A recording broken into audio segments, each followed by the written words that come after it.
त्यांच्यासाठी एकदा जोरदार टाळ्या होऊन झाले पुढे वाजवायला म्हणजे आदरणीय जनार्दनजी पवार बरोबर तुमचे मी आभार मानते. बघा या ठिकाणी रूपाचा अभंग या ठिकाणी सादर करते. बघा पहिल्या काळी संतांनी महात्म्यांनी आपल्या कीर्तनाच्या माध्यमातून अभंगाच्या माध्यमातून ओव्यांच्या माध्यमातून लोकांना समाज प्रबोधन करण्याचं काम केलं बरोबर की नाही. आणि त्या काळी म्हणजे एक 5 वर्षाचं मूल जे आपल्या घरात आता माझी सटकली करायची फिरतं त्या काळाचं ते 5 वर्षाचं मूल म्हणजे संत नामदेव महाराज त्यांना त्यांच्या वडिलांनी सांगितलं की नाम्या हे नैवेद्याचं ताट घे आणि घेऊन देवाला जेवू घाल. जोपर्यंत देव जेवत नाही तोपर्यंत आपण जेवायचं नाही असं संत नामदेव महाराजांना त्यांचे वडील सांगतात. 5 वर्षाचं मूल त्यांना काय समजतंय त्यांनी काय केलं म्हणजे आईने पंचपक्वान्नांनी भरलेलं ते ताट दिलं त्यांनी ते घेतलं पांडुरंगाजवळ गेले छानपैकी आसन मांडलं ते ताट त्याच्यावर ठेवलं अगदी मंडळ केलं 1-2 काय श्लोक येत होते त्यांना शुभम करू येत होते तेही म्हटलं आणि नंतर देवाला म्हणाले की देवा सुरू कर जेव. एवढं बोलून देव जेवेल काय हो. आपण थांबतो एवढा वेळ आपण काय करणार नैवेद्याचा ताट त्या घेऊन गेला असा ठेवला जरा पाणी असं गेलं तर जरा थांबलो असं काही म्हणणार बाबू घेऊन ये तर बाबू तर ठेवलं तर परत उचलून वाटेक लागतं म्हणजे भीती असता की बाबा देव जेवला तर होता कसा. पण त्याही काही संत नामदेव महाराजांनी देवाला हट्ट केला की देवा जेव देवा जेव देवा जेव देव काही यायला तयार नाही आता करायचं का. मग शेवटी सांगितलं अरे रोज माझे बाबा येतात तुला नैवेद्याचं ताट घेऊन तेव्हा बऱ्या बोलायला जेवतोस ना तू मग आज हा एवढा छोटासा पोरगा आलोय तर तू काय मला नखरे करून दाखवतोस का. जेव गपगु मग नाहीतर मग जातो आणि सुईतलं लाकूड आणतो आणि तुला फोडूनच काढतो. म्हणजे आई जे जे करत होती त्यांना प्रयोग ते पण सगळे चालू होते तरी काय तो यायला तयार नाही. आता करायचं काय अरे देवा जेव पांडुरंगा जेव देव यायला तयार नाही ढसा रडायला लागले आता करायचं काय.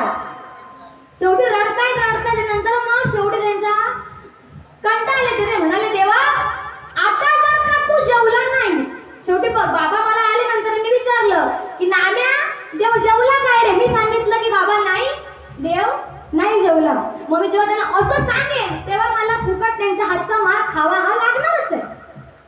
मग त्यांच्या हातून मार खाण्यापेक्षा मी काय करतो तू येत नाहीस तू जेवत नाहीस मग आता काय करतो इथेच तुझ्या पायरीवर डोकं आपटून जीव देतो म्हणजे मला बाबांचा मार खायला लागणार नाही असं म्हणाले. असं म्हणूनही थांबले नाही असं तो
यांचा नातू हार्दिक गुरव यांच्याकडून 100 रुपयाचं बक्षीस आलेलं मी त्यांच्या आभारी आहे. धन्यवाद.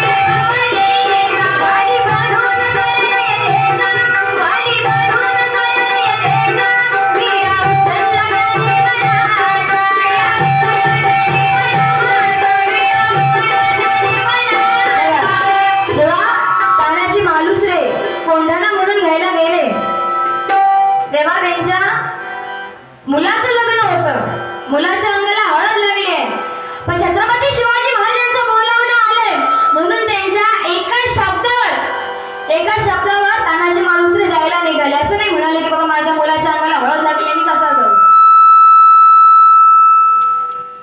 नाही विचार केला कसला. छत्रपती शिवाजी महाराजांचा शब्द आलाय ना, आपण गेलं पाहिजे. ते गेले. त्या मुलालाही माहिती होतं की एकदा की आपला बाप हा आपल्यापासून दूर निघून गेला की तो पुन्हा काही परत येणे नाही.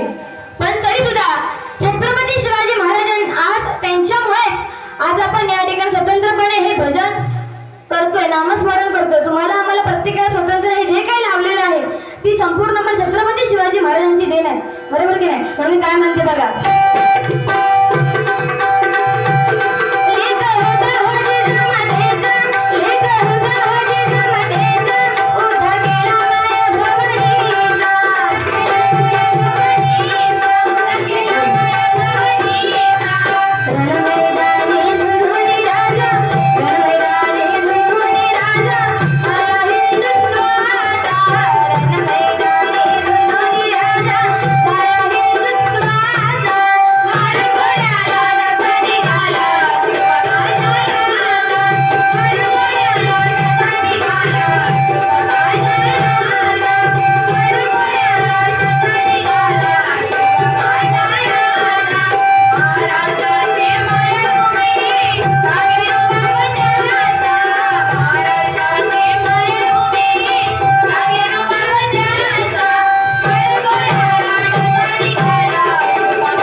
पाखरे